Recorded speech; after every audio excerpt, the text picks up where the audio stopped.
Good afternoon. Actually, come empty-handed today. Don't have anything at the top, and I see we're also empty in front. So I don't know what to do. Please. Here we are. Since I struggled to be allowed here, so let's start with yesterday news actually. So there is a tweet from the British Foreign Minister talking about Iran yesterday and what happened with the tanker. He said that he was in consultation with Secretary Blinken and they're looking for a joint action. So can you just give us some like a background exactly of what the joint action could be? Are we talking about sanctions? Are we talking about some kind of other alternatives? What does it mean when they said that they're going to take some steps towards securing the maritime shipment in the Gulf of Oman? Sure. You mentioned a statement from UK Foreign Secretary Rob.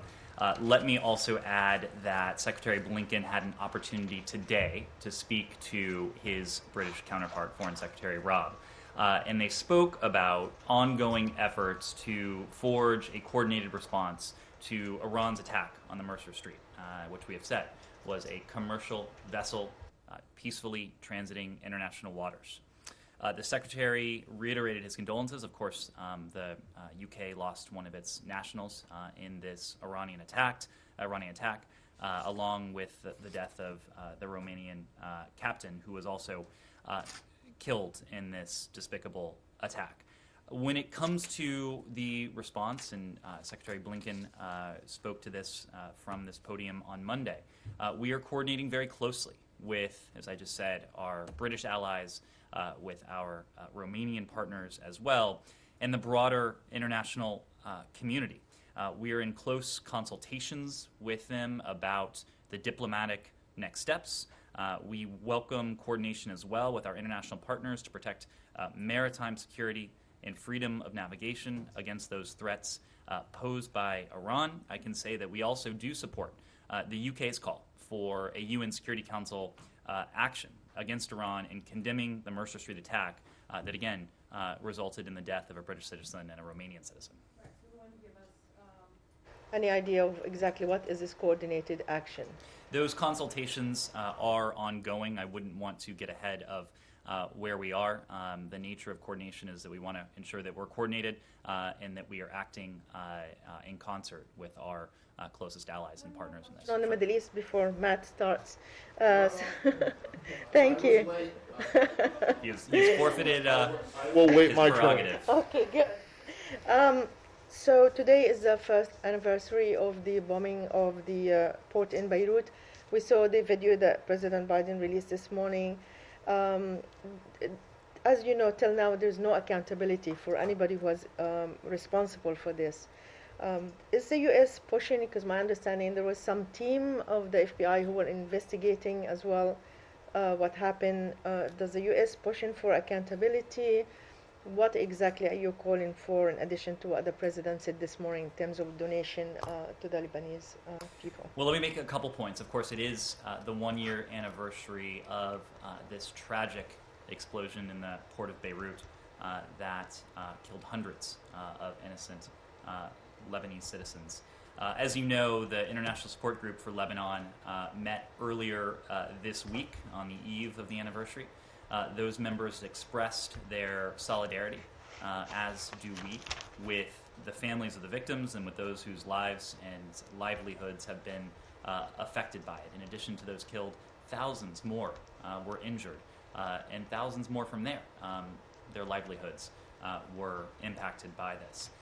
The International Support Group did indeed urge authorities to swiftly complete the investigation into the port explosion so that the truth may be known and justice may be rendered.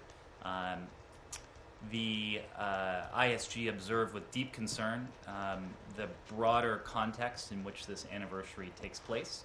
Of course, that includes the worsening economic crisis that has affected nearly all elements of Lebanese society, its people, its institutions, its its services. And the ISG did call upon Lebanese authorities as a matter of national responsibility, as has the United States in this context and previously, to urgently take every possible step to improve lives for the Lebanese people. And in this case, that means putting aside their political, their personal, their partisan differences for the good and for the benefit of the Lebanese people. A year has now passed without a government in Lebanon. Of course, there is now a designation of a new prime minister, but Lebanon's leaders do need to, without delay, support the formation of an empowered new government, a new government that is empowered to take on the reforms that are long overdue. Now, this was August 3rd. That was earlier this week. Of course, today is in fact the one-year anniversary, and I imagine you had an opportunity to see the words from President Biden, who took part in today's humanitarian assistance conference. And specifically, the president announced that we are providing nearly $100 million in additional humanitarian assistance for Lebanon. That is on top of an already significant sum of more than $550 million. I think the exact sum is $560 million in humanitarian aid that the United States has provided to the Lebanese people over the past 2 years. This humanitarian assistance will benefit vulnerable populations in Lebanon. That includes those who have been so devastated by the political impasse and the resulting economic crisis, as well as Syrian refugees and the Lebanese communities who are so graciously hosting them. We remain the largest donor of humanitarian support for Lebanon anywhere, and we appreciate and all of those other countries that have stepped up. We continue to reiterate our calls for the international community to do the same. Yes, Saeed. Yes, stay on Lebanon. I want to go back to Iran, but on Lebanon very quickly. Are you making that $100 million contingent upon anything? And do they have, let's say, to push forward the investigation? Have you, let's say, a year later, have you, on your own, determined who's complicit in this explosion? So this is humanitarian assistance, Right. And humanitarian assistance is for the good and for the Right. benefit of the people of Lebanon. The people of Lebanon have nothing to do with this political impasse. In fact, the people of Lebanon are the ones who have been devastated by this political impasse. Just to give you a bit more granularity, the funding includes $56 million from our Bureau of Population, Refugees, and Migration, and more than $41 million from USAID and its Bureau for Humanitarian Assistance. And it will provide access to education and health services, food assistance, support for protection services and rehabilitation of water and sanitation services as well, among other forms of assistance. You mentioned a little bit earlier the broader context in which this anniversary is taking place and the meeting that happened today and the U.S. pledge. Does that broader context include the rockets being fired into Israel from Lebanon, like the 3 that happened this morning? And whether it does or not, do you have anything to say about that? Well, when it comes to the rocket attacks, we absolutely condemn the rocket attacks from armed groups based in Lebanon that were fired into Israel. As the president has said, as Secretary Blinken has said, Israel has the right to defend itself against such attacks. We will remain engaged with Israeli partners, with Lebanese officials, and other partners in the region in an effort to de-escalate the situation. Do you not see at all a pattern here, meaning in Lebanon, in the Gulf, in Afghanistan, where you guys are offering money, negotiations, the prospect of sanctions relief, and the response to that is more aggression?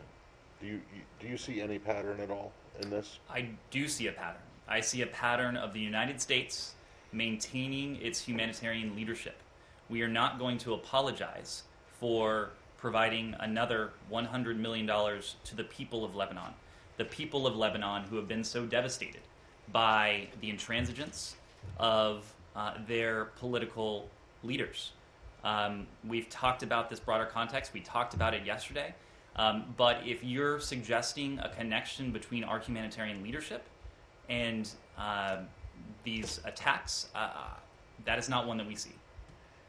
In this logjam government formation, is anyone more complicit than others, any particular group or any particular party? Well, we have been, Secretary Blinken, you may recall, issued a pretty stark statement, and he was very direct. Rather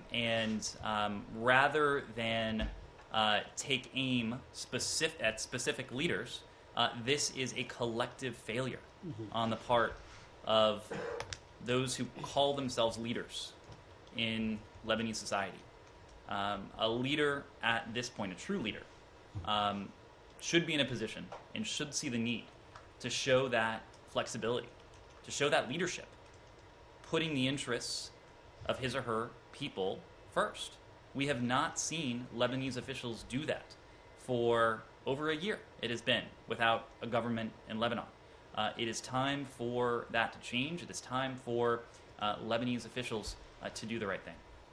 Who will be responsible in providing or distributing the humanitarian aids to the Lebanese people and the refugees? As we do around the world, the State Department, USAID, we work with humanitarian partners who are on the ground, who are vetted, who are effective when it comes to distributing this kind of. You're not providing them to the government or to the official institutions? It's our humanitarian partners who are our implementing partners in most of these cases, yes.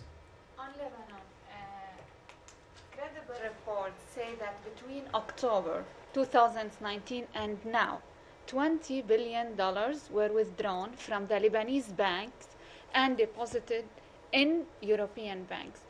Why not exposing the people who did that? You are offering now humanitarian aid. Why not exposing the people if you're not going to sanction them? And you supported also the European legal framework for sanction regime. Do you have a list of names of people that could be sanctioned? Well, we are looking at a number of tools at our disposal to help the people of Lebanon. We've spoken of a couple of them already today. Humanitarian assistance, using the power of our voice to call for Lebanon's leaders to do the right thing. But of course, there are other means to hold those accountable who are responsible for this. Some of our closest allies have enacted sanctions. Sanctions are a tool that are also available to us. In all cases, however, we don't preview sanctions actions before they are implemented, typically for the very simple reason that previewing them would make them less effective. So I'm not in a position to do that today, but we are continuing to look at everything that we might be able to do to provide that much needed humanitarian relief, stability, security, and over the longer run, prosperity for the people of Lebanon, something they have been denied for far too long. Forces attacking the demonstrators today? We support the right of peaceful demonstration around the world. That includes in Lebanon and includes elsewhere in the Middle East, as we've noted recently in the case of Iran. You've heard us make that point the world over. The Lebanese people have a right to have their voices be heard, to take part in peaceful demonstrations in an effort to do what we are all, frankly, trying to do, and that is to hold to account the Lebanese leadership to the commitment to the responsibility that they have as purported leaders. That is what the Lebanese people are doing. Violence should never be used against peaceful demonstrators. The point you were making before about corruption is also relevant here. It is mismanagement, it's intransigence, it is also corruption that has taken such a toll on the people of Lebanon. It's understandable that the Lebanese people would have frustrations. They, just like people everywhere, should be allowed to show that frustration peacefully. I go to Afghanistan. Sure. It seems that Taliban are now targeting, government officials, including the acting defense minister yesterday. I wonder, has the U.S. had any direct diplomatic contacts with the Taliban since then? What's your messaging? And also, how concerned are you about China's recent meeting with the Taliban? Well, let me just spend a moment on the attack yesterday. We unequivocally condemn the targeted attack on Afghan Defense Minister Bismillah Mohammadi. Although the minister wasn't present, reports do indicate that 8 people were killed in the attack and many more were injured. The Taliban have claimed responsibility for this shameful act. The Taliban must stop this ongoing violence. They must stop it. Taliban leaders continue to say one thing, namely that they support a negotiated solution to the conflict. But as I've said in recent days, as others have said, those words ring hollow when they continue these types of actions, these types of attacks, including against provincial centers, when they use car bombs, BBIEDs, in urban centers, putting civilian populations at risk. These acts inevitably kill civilians, as we saw in this very case, and they must stop. They must stop targeted killings, and they must prevent Taliban fighters from engaging in the types of horrific acts, including these attacks, that result in the loss of innocent Afghan lives and the displacement of the civilian population. We've made this point before, but if you look back at the history of Afghanistan over the past 40 years, over the past 50 years, we know that a continuation down this path will lead to only more bloodshed. The people of Afghanistan have suffered enough. In fact, I was just looking at a report emerging from Kabul of the Afghan people very loudly condemning what they are seeing take place in their provincial capitals, in their urban centers, in their country. It's past time to end this decades-long cycle of violence. This is not a cycle of violence that started in March. It's not a cycle of violence that started in 2021. It's not even a cycle of violence that in some ways started in 2001. This is a cycle of violence that has gone on for far too long, and we are doing all that we can, galvanizing the international community to collectively do all that we can to put an end to it. And the point we've made on that front, it bears repeating, and that's that the international community won't recognize a group, a future Afghan government, that seizes power through violence and shows little or no regard for human life. It would be a grave mistake for the Taliban to expect even a de minimis level of international support if they were to seek to do just that. They can only expect condemnation. I saw Ambassador Khalilzad was making a very similar point, and he made the point, obviously someone who has worked on this issue for decades now, made the point that the Taliban admit that in the 1990s they didn't understand what international legitimacy or international support would mean. That is something that we're seeking to make very clear now. If the goal is a just and durable solution, I think everyone can agree that they want a durable solution, including the Taliban. A solution cannot be durable if it is not just, because a just solution is not one that would accrue that international legitimacy. It is not one that would accrue the type of international support that has been necessary for this government in Afghanistan for the past 20 years. But they have had meetings with the Chinese recently. I mean, they do have. And of course, we are supporting the intra-Afghan dialogue. We've made the case that only through diplomacy can the parties achieve this just and durable solution. When it comes to the PRC, again, this is one of those areas where we do have an alignment of interests. It is in no one's interest to see an Afghanistan that lacks security, that lacks stability, that lacks prosperity, that is ravaged by violence. It's not in the interests of the people of Afghanistan. It's not in the interests of the United States. It's not in the interests of the government in Beijing.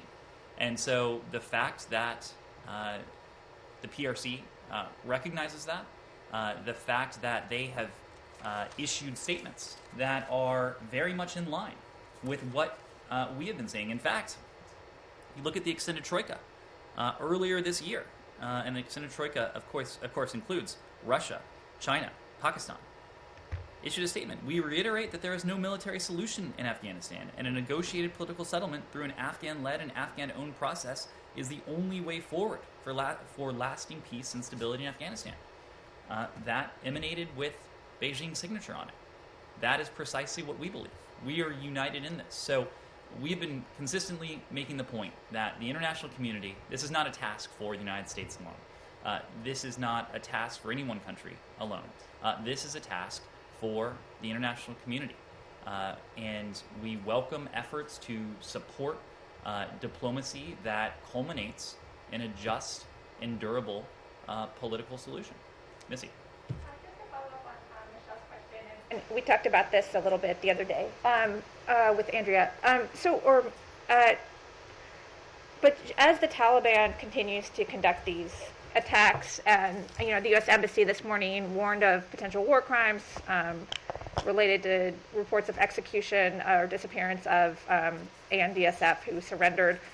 At what point would the United States withhold support for the peace process? Can you just acknowledge whether it is unconditioned by the behavior of the Taliban? I know you guys want to give it more time because, there are meetings and everyone hopes that this works.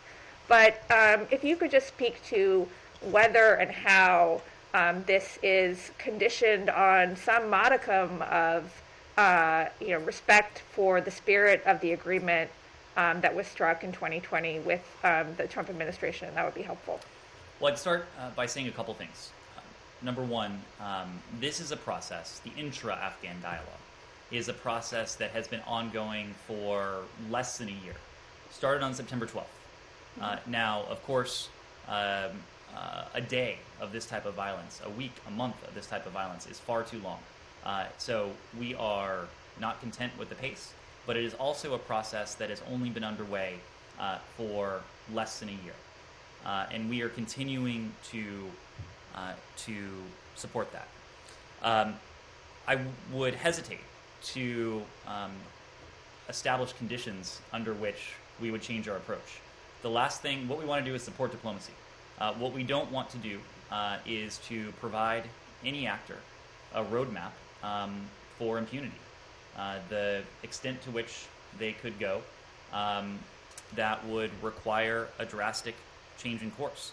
I think what is true, and this is not just our opinion, this is the considered judgment of the international community, is that only a diplomatic solution can bring about the opposite of what we're seeing now. If what we're seeing now is violence and bloodshed, only that diplomatic solution can bring about an outcome that is just and durable, and that affords all Afghans the level of safety, the level of security, the level of stability that has been denied to them for decades and decades now. But arguably they might think that they might hear the message as that they actually do have impunity now because they're able to carry out these attacks and the international community is still engaging with them. They absolutely don't, for a couple of reasons. Number one, it is a simple fact that the Afghan security forces are numerically far superior to the Taliban. It's a simple fact. They have over 300,000 troops. They have an air force. They have special forces. They have heavy equipment. The Taliban, in contrast, have less than 100,000 forces. What's also important is that the United States continues to support Afghan security forces, and we are committed to supporting them well into the future. In fact, President Biden, in his most recent budget request, has put forward an ask of $3.3 billion to support Afghan security forces. So what we're seeing is, I think it is a question of leadership, both political and military, for Afghanistan's leaders, uniting them and motivating the forces they have, the forces that are fighting for the outcome that I think collectively we want to see, a stable and secure Afghanistan, pushing back on what the Taliban is doing. All the while, the diplomacy is ongoing. We are supporting that diplomacy. That's the focus of this building, just as our colleagues across the river have been focused on the security assistance side. So, go ahead. Sorry. But this is getting to the point of intellectual dishonesty. You say if the goal is a just and durable solution. There is no evidence whatsoever that the Taliban's goal is a just and durable solution. None. In fact, as Missy just pointed out, the embassy tweeted this morning that the Taliban are putting landmines in civilian homes and hiding behind families while attacking the ANDSF, which, if confirmed, could constitute a war crime. You just acknowledge that the Taliban claimed responsibility for trying to blow up the defense minister. With all due respect to your wishful thinking, a bunch of guys sitting around in a suite in a luxury hotel in Doha talking about peace that doesn't mean anything on the ground. So when are you just gonna? Why don't you just stop this facade? It's insane. It's ridiculous. Matt, the Taliban have every interest. No, they in don't. a durable. They have shown. Give me one example of any interest other than what's taking place in Doha, of the Taliban's interest in a just and durable peace. I think it is. You no, yourself called what they were doing yesterday atrocities. It is in no one's interest, not the people of Afghanistan, not the government of Afghanistan, not the Taliban, not Afghanistan's neighbors, for there to be 40 years of continuing conflict and civil war. Well, it's apparently in someone's interest because that's what's been going on.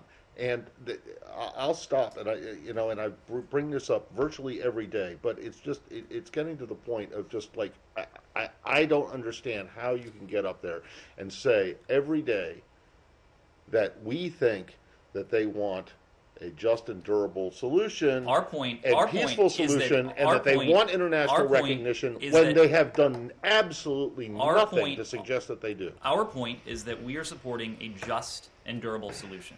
It is self-evident that the Taliban seek a durable solution. It is not in their interest to attempt to wrest power by force, and only to be displaced down the road after. So you're going. So you're saying you're going to invade again? Some period of conflict. It is not about invasion, Matt. This is a country that has been racked by competing forces. As we all know, but this line that you guys keep saying is just nobody believes it except for you. I'm surprised. I doubt that you actually believe it, but whatever. It's your job. You have to get up there and say it every day. But I just, you have to acknowledge at some point that the Taliban has shown no interest in a just and durable solution or international recognition, apart from the fact that a couple guys, a dozen or so, are negotiating, quote unquote, negotiating in Doha. Isn't that correct? And there's nothing on the ground to suggest that they're actually elements of that negotiation have translated to conditions on the ground. Okay. There have been ceasefires. There was the U.S. Taliban agreement, which, of course, stipulated that the Taliban could not attack and would not attack American forces. That has not transpired since the U.S. Taliban agreement went into effect. In February 2020. Correct. Right. And Correct. you just said that it was less than a year, and so that's longer than a year. Anyway, I'll stop. The tweets that are coming out of the embassy, describing these horrific actions by the Taliban and against and DSF units. They sort of, you're saying, if true, this could constitute war crimes. International law prohibits this. Do you think that the Taliban has any interest in whether it's committing war crimes or it's following international law? Does that? Do you think that's like real leverage? The broader point is that every party, certainly every party that wants to take part in a government or to have a leadership role, wants to secure longevity, wants to have durability. This is something that has eluded previous governments in Afghanistan over the course of the past 19, 20 years.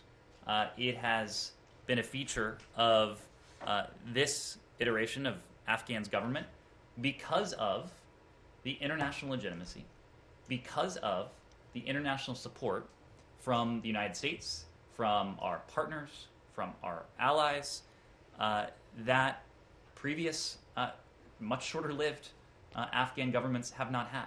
So that is the point we're making, that in a conflict like this, there's not a party that would seek to secure power for only a short amount of time. What we are seeking to support is a just and durable political solution. There are elements of that all the parties would seek. That's what we're after. But that solution could include could end up with a government that includes war criminals. You're just accusing these people of being war criminals, but they may end up in this government in a power sharing agreement. It is not up to us to dictate what any future Afghan government looks like. It is our conviction that any future Afghan government has to be Afghan-led, has to be Afghan-owned. That's what Doha is all about. Can we also ask about on the refugee program you announced earlier in the week? There was a response from the Turkish Ministry of Foreign Affairs, basically saying, they say they weren't consulted on whether they might have to accept refugees. They call this an irresponsible decision. Sort of the way that it was announced, and Turkey was mentioned in the announcement, but other neighboring countries were mentioned. They're saying you're sort of asking them to accept refugees without really any consultation at all. Do you have any response to that? Well, I do want to stipulate that it is not the U.S. government's policy to encourage or to direct individuals seeking protection to specific safe havens, nor did we in this case. We did not direct anyone to a specific country, and that includes to Turkey. We do regret the concerns that statements have raised regarding the potential travel of Afghans to Turkey, and we reiterate our gratitude to Turkey for its substantial humanitarian efforts in hosting over 4 million refugees, more than any other country in the world, who have fled any number of countries, and that includes Syria, Iraq, Afghanistan, Iran, and elsewhere. Christina. If you do, in fact, have faith that the Taliban wants a durable political solution, and if you do have faith in these negotiations creating some sort of an actual functional government in Afghanistan, a stable one that can protect its people, why are you taking such great lengths to airlift these translators out of Afghanistan before they are slaughtered by the same people you say want a durable political solution and care about international norms? So it is our belief that all Afghans deserve to live in safety and security. That is our ultimate goal, to continue our partnership with the people of Afghanistan, to continue the support to them, including the humanitarian assistance and the other forms of assistance that have allowed them to achieve these hard-won gains over the past 20 years.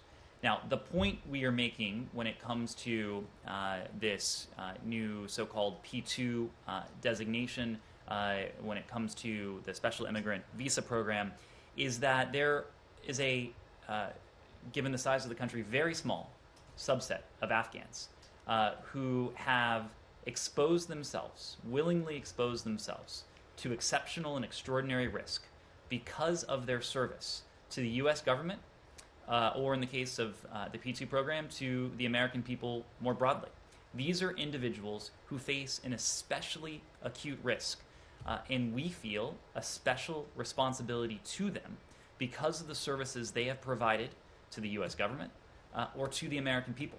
No, I understand So that, it is not our contention that safety and security need only be found in the United States or outside of Afghanistan. Our goal, as we've been talking about, is to do all that we can to facilitate an Afghanistan in which all Afghans can live in safety and security going forward.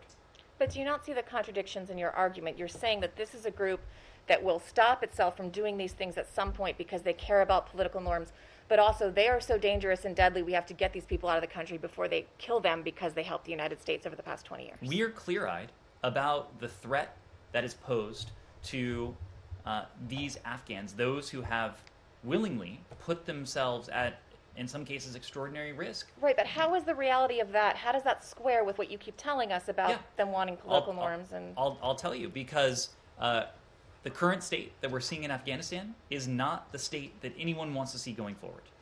It is certainly not the state that we want to see going forward. Right now, there are these individuals who constitute a discrete universe of people who, over the course of the past 20 years, have willingly put themselves and potentially their families at risk for us. We feel a special responsibility to them, given the potential risks that they face right at this moment. Our goal, over the longer term, hopefully sooner rather than later, but our goal is to support the diplomacy that can lead to a just and durable peace in which all Afghans can live and enjoy equal measures of safety and security. That's our goal over the longer term. Said. Can I move to another topic? Sure. Same topic. Please. I just wanted to clarify on Simon's question. So there was a briefing earlier this week where I believe officials said that they were speaking with Pakistan, Turkey, neighboring countries in order to ask them to keep their borders open for an outflow of refugees from Afghanistan. Are those discussions taking place? Well, look, it is important, we believe, for countries, and I'm not going to speak to specific countries, but we believe it is important for countries to keep their borders open to potential refugee flows. We did not intend to single out any particular country as a destination for refugees. Can I ask one more broader question on refugee resettlement program?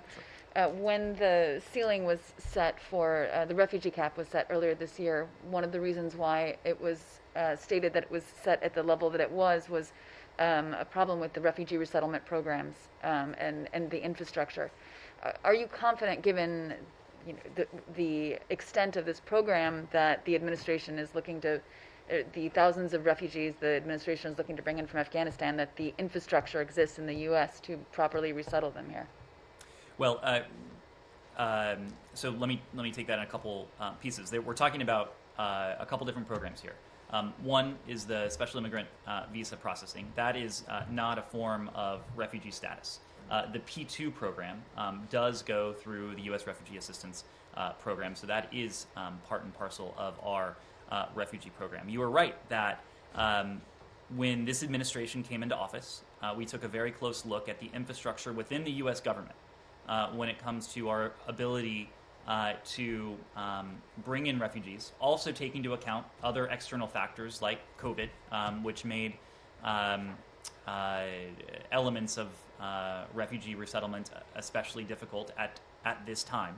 But we also know that there is a very vibrant, very strong community of refugee resettlement agencies across this country. and resettlement organizations, refugee organizations that have been eager to work with the United States government, not only in this context, but over recent years.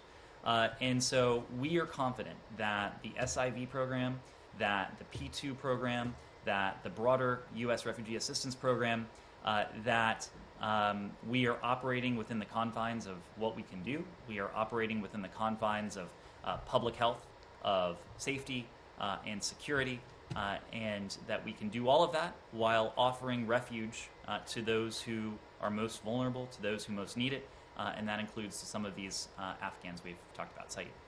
Thank you. Very quickly, one question to you, Ned. At what point will the United States call Israeli action excessive force? I mean, you know, a week ago today, they shot at a family, a father and his kids. You know, as he came to his house, they killed an 11-year-old. That was exactly a year ago. I mean, a week ago. The whole year has seen a spike in these incidents. At what point will you say this is excessive force? I mean, killing 11 years old, maybe you have an age cap or something like this. I mean, at what point will you say do not use excessive force?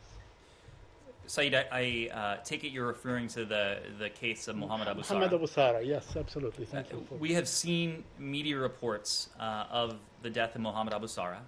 We regret the loss of life, absolutely. We regret the loss of any life in this conflict, in this context. Given the questions surrounding this incident, we urge Israeli authorities to conduct a thorough investigation. As we've said many times before, we believe it is critical to refrain from steps that exacerbate tensions, that undercut efforts to advance a negotiated two-state solution. Mm-hmm. Well, I mean, you know, I hate to keep saying the same, but the same thing happens every day. Every day this happens. So why is it so difficult for the United States that calls on, you know, similar situations elsewhere to say stop using excessive force, allow people to go about their lives and so on? Why can't you call on Israel to stop using excessive force against unarmed Palestinians? Say, proportionality is a concept that extends the world over. As I've said, in this case, we regret the loss of life. And given the questions surrounding this incident, we do urge an investigation. And you have faith in Israel investigating itself. We have enough evidence to show that Israel actually holds itself accountable, correct? We have enough evidence that... We have enough evidence, or do you have enough evidence that Israel actually does do investigations and holds those responsible accountable? Can you cite one incident where they have done that? We urge an investigation here. Israel, of course, has it's the ability to conduct such an investigation, has a vibrant media, vibrant civil society. We urge investigation in order to determine the facts and the circumstances of this case. Yes. Do you have any idea what happened yesterday in the Gulf regarding hijacking ships? Well, we talked about this yesterday as it was unfolding, and what we can say now is that we can confirm that personnel have left the Panama-flagged Asphalt Princess, this commercial vessel that was seized yesterday. We believe that these personnel were Iranian, but we're not in a position to confirm this at this time. NAVCENT and DoD may have more information for you, but that's what we're able to add at this time. Yes. And what about the repetition of these events or these operations by the Iranians? How do you view them? Well, we talked about this yesterday in the context of the Mercer Street attack. The secretary in his statement over the weekend referred to a pattern of belligerence, I believe it was, that Iran has undertaken. A pattern of belligerence in terms of proxy attacks in the region, and of course these maritime attacks and attempted attacks that have taken place over the course of, really accelerated over the course of several years now. So without wading too far into the circumstances of this, because details are still emerging, we certainly have seen a broader pattern. Yes? Media saying that the Iranian president is meeting with Houthis leaders, Mohammed Abdel Salam. How do you comment on that? Special Envoy Linder King said in a statement last Friday that he called for an end to the stalemate, to the fighting in Ma'rib and across Yemen, and he was blaming Houthis for that. Well, the Houthis are responsible for much of the suffering that we've seen on the part of the Yemeni people. Yemen is home to the world's, by many accounts, the world's worst humanitarian catastrophe. Much of this is man-made, and the actor in this case are the Houthis.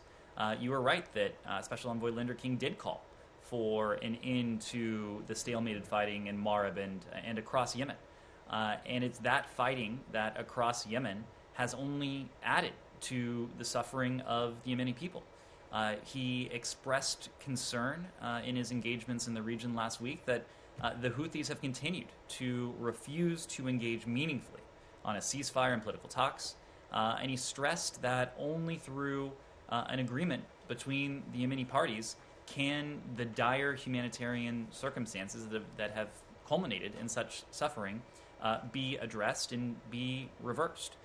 So we've continued to support that diplomacy. He was, just as I said before, in the region last week, and we'll continue to do all we can to increase that humanitarian access and to arrive at an agreement between the Yemeni parties that can ease the suffering of the Yemeni people. Any comment on the meeting today between the Iranian president and the Houthis leader? Well, again, I don't have a specific comment on that, but we have seen Iran's support for proxies and other violent actors across the region. That is one of the many profound challenges and, in some cases, threats we face from the Iranian government. And it is something that, in seeking to establish an agreement between the Yemeni parties, that we hope to bring an end to this conflict, and we hope to put an end to, or at least in the first instance, alleviate the suffering of the Yemeni people. A COVID question. Sure. Quick. I'll come right back, and Okay. we do have Very to quickly. conclude fairly shortly. The director of the the director of the World Health Organization, just called on, the West, I guess the United States and other countries and so on, not to administer a third booster shot until the rest of the world, the poorer countries, have been vaccinated. What is your position on that? Well, just yesterday, you heard from the president that we hit a milestone in what he has termed the arsenal of vaccines that we're providing to the world. 110 million vaccines donated around the world. And this, as we've said, is just the beginning. We have, on top of that, the 500 million doses of the Pfizer vaccine that are set to start rolling out later this month. And together with our partners around the world, including our G7 partners, we're delivering more than 1 billion vaccines around the world. All of that builds on our commitment to COVAX, our partnership in the context of the Quad, that's on track to help produce at least 1 billion doses of COVID vaccines in India for that region by the end of next year. It builds on our support for vaccine manufacturing in Africa. For African countries by providing financing to South African business to bolster manufacturing capacity for more than 500 million doses on top of that. So this is tremendous leadership, and again, we are going to continue to do more. We also recognize that as long as the virus is spreading anywhere, including in this country, it is a threat to people everywhere. And as we said, we'll be prepared if boosters are recommended by our health and medical experts. At this point, the CDC has not recommended boosters. What we know is that we can protect the American people and lead the world's vaccination efforts. So it's really a false choice to say we have to choose between the two. We know there is more work to be done on all these fronts, and we'll continue to do just that. Yes, I'll go back there. Secretary Blinken today tweeted about the situation in Daraa, Syria. I'm wondering what steps the administration would be willing to take in response to the crisis there. I know you don't preview sanctions, but will this be a focus of U.S. engagement on the Security Council and with Russia? Well, it already has been a focus of U.S. engagement. You may remember in June, the Italian Foreign Minister and Secretary Blinken co-hosted a ministerial on Syria in order to discuss the ongoing crisis there. It was at that meeting that they underscored the importance of meeting the humanitarian needs in Syria, including through the expansion of UN cross-border mechanism. It was days later in New York with the support of the State Department and the broader administration, including President Biden, who raised this directly with President Putin, that we were able to agree on a one-year extension to the humanitarian corridor. We've made clear our support for a nationwide ceasefire to ensure the safe delivery of aid and to relieve the suffering of the humanitarian people. Going forward, we'll step up our multilateral diplomatic efforts, including at the Security Council, to renew and hopefully to expand, seek to expand that access. But ultimately, stability in Syria and the greater region can only be achieved through a political process, and that's a process that represents the will of all Syrians. And so we're committed to working with allies. We're committed to working with partners in the UN to ensure that a durable political solution remains within reach. Let me go back to Iran. Israeli Defense Minister Gantz has said today that Iran is 10 weeks away from obtaining enough nuclear material to allow development of a nuclear bomb. Do you agree with this assessment? Well, what we believe is that a mutual return to compliance with the JCPOA is the best means to ensure that Iran is never allowed to develop a nuclear weapon.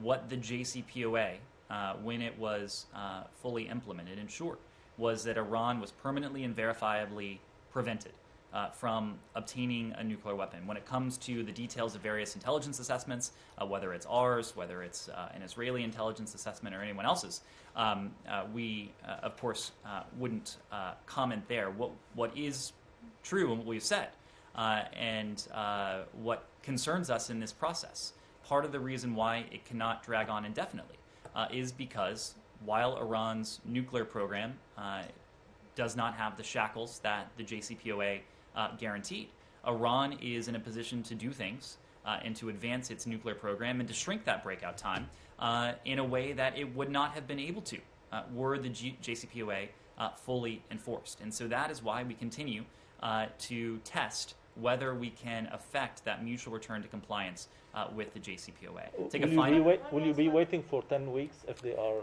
getting closer to get the material? We're not going to put a precise timeline on it. What we have said is that this process cannot go on indefinitely. At some point, the advantages that the JCPOA would convey would be outweighed and outpaced by the advancements in Iran's nuclear program. Yes, I'll take a final question. On Yemen, if you have no leverage on the Houthis, force them to come back to the negotiation table, can we conclude that the war in Yemen, whether it's your efforts or the international community efforts, is not going anywhere anytime soon? Well, certainly we have not seen the kind of progress that we would like to see, and I think that in our assessment, that is a consequence of the Houthis, their failure to put the welfare of the Yemeni people first. Their ongoing assault on Marib, ongoing campaigns throughout the country, it has wrought, in many ways, a devastating toll on the people of Yemen. But we will continue working closely with the UN, working closely with the UN Special Envoy, working closely with our regional partners to see what we can do to do a couple things. One, provide humanitarian assistance, continue to provide humanitarian assistance to the people of Yemen, to expand humanitarian access for the people of Yemen, and to support those efforts, including efforts by the UN Special Envoy, those efforts in the region, to bring the Yemeni parties together to see if a durable political solution to this conflict can be brokered. Thank you very much. Thank you. Thank you.